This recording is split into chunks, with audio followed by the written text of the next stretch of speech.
There's a quiet disease infecting far too many men, and it doesn't show itself as pain or violence. It shows itself in politeness, in approval-seeking smiles, in the soft shuffle of footsteps that hesitate to take a stand. It's the disease of wanting to be liked. You see it every day, shoulders slouched just slightly lower than they should be, eyes darting for permission, voices that trail off instead of declaring something with finality. These men aren't hated. No, that would at least imply that they've made an impression. They're simply overlooked, ignored, forgotten. They've been trained, groomed, conditioned, not to lead, not to hunt, but to serve. To bark only when told. To sit quietly beneath the table while the powerful feast.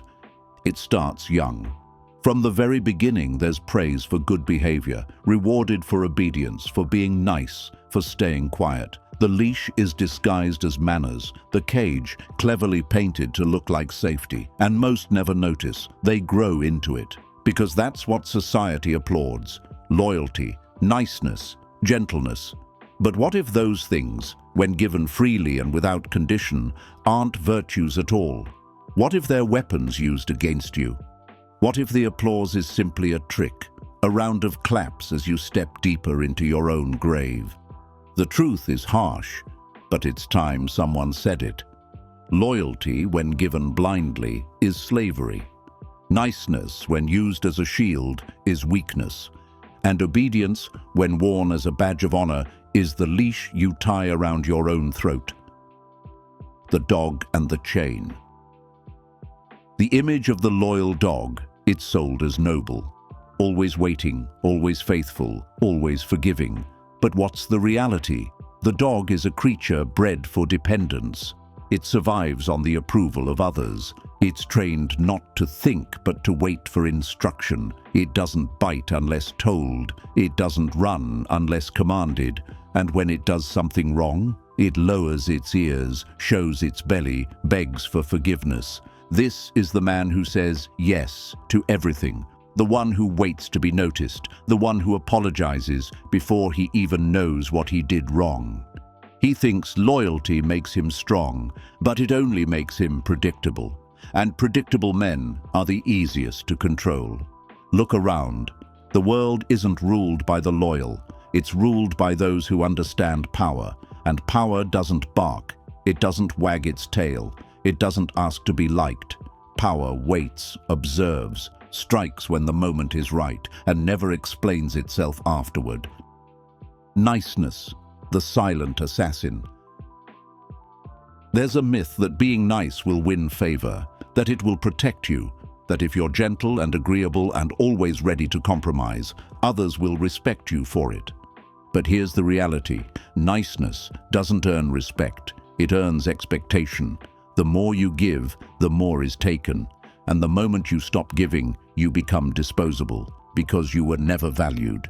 You were just convenient. Kindness only matters when it comes from a place of strength. When a strong man is kind, it means something. When a weak man is kind, it's just submission dressed up as virtue. The man who fears conflict, who avoids saying no, who lowers his standards just to keep the peace, he isn't seen as noble, he's seen as soft. And softness invites wolves. The court of public opinion is not a kingdom. Too many live and die on the feedback of others. They bend their principles just to get applause. They silence themselves to avoid criticism. Their lives are built like houses made of paper, easily blown down by a single breath of disapproval. But here's the cold truth. Anyone who lives for praise will die from rejection. And the moment you allow others to control your value, they will never stop. Public opinion isn't a throne, it's a courtroom, and the crowd is always looking for someone to punish next. So the man who leads cannot wait for permission. He cannot fear being hated. Hatred is not a sign of failure, it's a signal. It means you've become too real to be ignored, too honest to be controlled, too dangerous to be kept in a cage. The wolf wears a mask. The wolf doesn't bark, it doesn't dance for attention, it doesn't ask to be feared, it simply is. Its power isn't in noise, but in stillness, the quiet stare, the confident posture, the unshakable presence. The wolf does not beg, it does not explain, and it sure as hell doesn't apologize for being dangerous. This is the man who doesn't just talk about boundaries, he enforces them, who doesn't try to prove his worth, he knows it. The wolf within doesn't lash out in emotion, it calculates. It strikes only when the outcome is assured, and when it bites, it's final. That's the kind of strength the world respects, not noise, not desperation, but silent, certain capability. The mask is not a lie, it's armor. Now here's where most get it wrong. They think wearing a mask is inauthentic, but authenticity without strategy is suicide. The wolf doesn't show its fangs every second. It waits, it blends in, it observes. Because power is not just about force, it's about timing. To survive and rise, you need duality. Be soft in presence, hard in core. Be calm on the surface, deadly underneath. Speak gently, but carry the kind of silence that makes people nervous. You don't have to be cruel, but you have to be capable of cruelty. Because mercy, without the ability to destroy, is just begging for mercy. And the world has no use for beggars. The addicted dog. Why approval is a drug. There's something deeply unsettling about the man who can't function without praise. Watch how his eyes scan a room for reassurance, how his smile flickers when silence follows his words. This is not someone moving through life with purpose. This is someone being dragged by the leash of other people's opinions. This is the dog, domesticated, trained, addicted to approval like a drug. Every pat on the head is another hit. Every compliment, another fix. And when that fix doesn't come, he spirals, because he's built his entire sense of worth on external reaction, not internal conviction. But that isn't loyalty, it's dependency. That isn't kindness, it's fear. And when fear runs the show, every decision becomes an act of survival, not sovereignty. The first enemy of strength isn't an external force, it's the internal addiction to being liked. Because once that craving exists, it whispers into every move. Don't upset them. Don't stand too tall. Don't shine too brightly. And when you listen to that voice, it becomes your master. You're no longer a man. You're a dog, hoping someone throws you a bone. Approval can't be your compass. A man with direction doesn't need applause.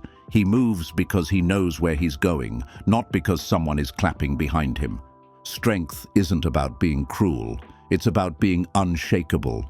People don't follow the most agreeable person when things get serious. They follow the most capable one. They trust the one who doesn't flinch when it matters. No one cares if a firefighter is polite when the house is on fire. They care that he runs through smoke without hesitation. No one cares if a surgeon is charming. They care that he doesn't blink when cutting into flesh. Likewise, the man who knows how to lead, how to cut off dead weight, how to take control without asking for permission, that is the man who commands respect, not despite being feared, but often because he is. Fear isn't the enemy, it's a tool. People have been trained to believe that fear is inherently negative, that to be feared is to be cruel. That fear poisons relationships and burns bridges. But fear is not the problem.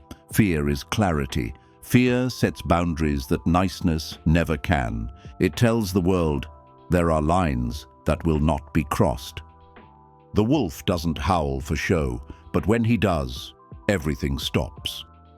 His stillness is a signal. His silence is a presence. His calm holds a consequence. Being feared doesn't mean being abusive. It means having weight. It means that your words matter.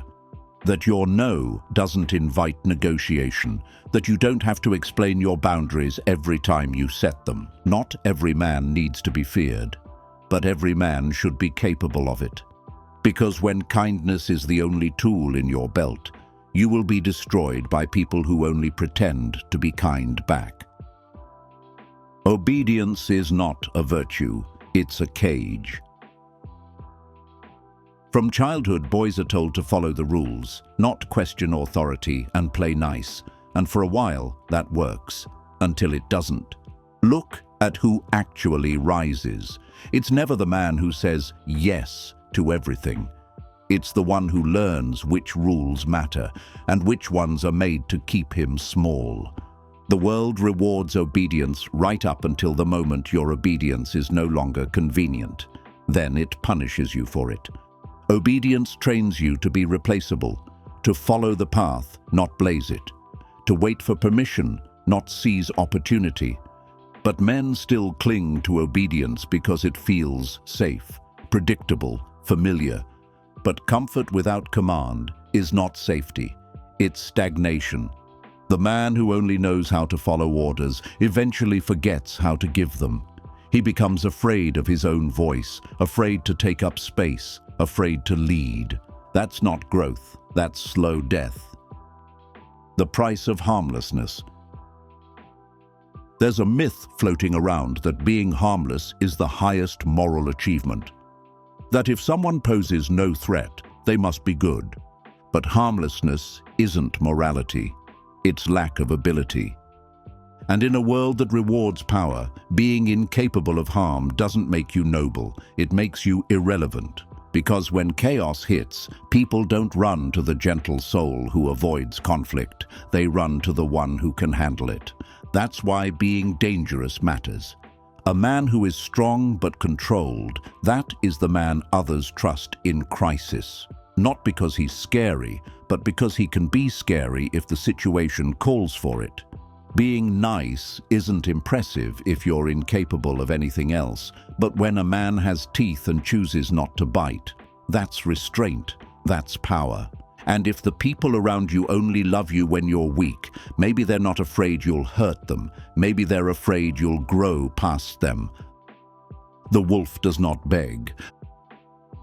A man who lives like a dog begs for scraps, of attention, of love, of opportunity, and worse, he thanks people for the very things he should have taken on his own terms. But the wolf does not beg. He doesn't explain himself, he doesn't seek approval, he doesn't ask for a seat, he takes it when it matters, and if the seat is not offered, he builds his own damn table. Because the wolf doesn't live to be accepted, he lives to endure, to grow, to conquer. The dog thinks love is protection, but the wolf knows protection is earned through presence, through strength, through danger cloaked in calm. The dog hopes the world will treat him kindly. The wolf expects the world to be harsh and prepares anyway. This is not cruelty. This is clarity. And in that clarity lies your freedom. The wolf understands that comfort is a trap dressed as kindness. He knows that every time ease is chosen over effort, a piece of edge is lost. While others seek reassurance, he sharpens resolve. While others wait for permission, he prepares for resistance. The wolf does not confuse silence with weakness or patience with passivity.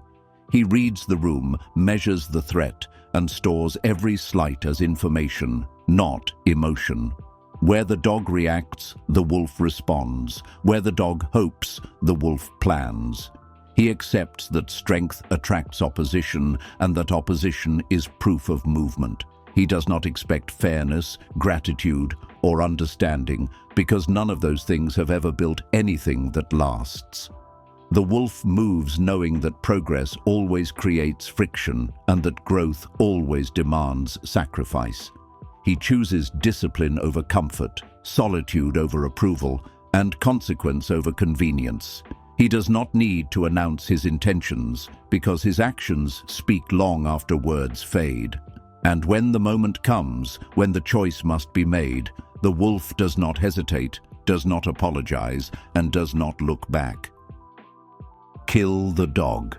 Let the wolf rise. Everything you've been taught to admire, blind loyalty, constant obedience, relentless gentleness, has one thing in common: it makes you easier to control. The man who never disagrees, the man who apologizes just for existing, the man who makes himself smaller so others feel big. These are not virtues, these are chains, and those chains must be broken. If you want to be remembered, not for being agreeable, but for being unignorable, then you must kill the part of you that seeks comfort at the expense of power. You must let the dog die so the wolf within can rise. The wolf doesn't ask, "Am I liked?" The wolf asks, "Am I respected?" He doesn't seek to avoid pain. He seeks to survive it, to turn it into armor, to become so dangerous in silence that his presence alone commands caution. The wolf trusts his instincts. The wolf acts without permission. The wolf waits with patience, strikes with purpose, and never, ever wags his tail for applause. Final words. The dangerous man is the free man. The man who carries no edge is not safe. He's vulnerable. The man who hides his power under niceness is not good. He's forgettable. The man who can be pushed, guilted, and manipulated is not kind. He's a target. If you want to be free, you must become dangerous. Not reckless, not loud, but truly, silently, undeniably dangerous. That's the man who walks into any room and commands attention without saying a word. That's the man who doesn't crumble under rejection because he doesn't need the crowd to survive. That's the man who, when betrayed, doesn't whimper. He simply makes sure it never happens again. And that man, he is not tolerated, he is respected. If you're done living on your knees, if you're tired of apologizing for wanting more, if you've looked around and realized that approval is not the path to freedom, then it's time to change. Don't ask for power, take it. Don't wait for love. Become so valuable, so dangerous, that losing you is a threat. Don't beg for protection. Be the danger. Start walking with your shoulders up. Start speaking with weight behind your words. Start thinking like the wolf, watching, waiting, calculating.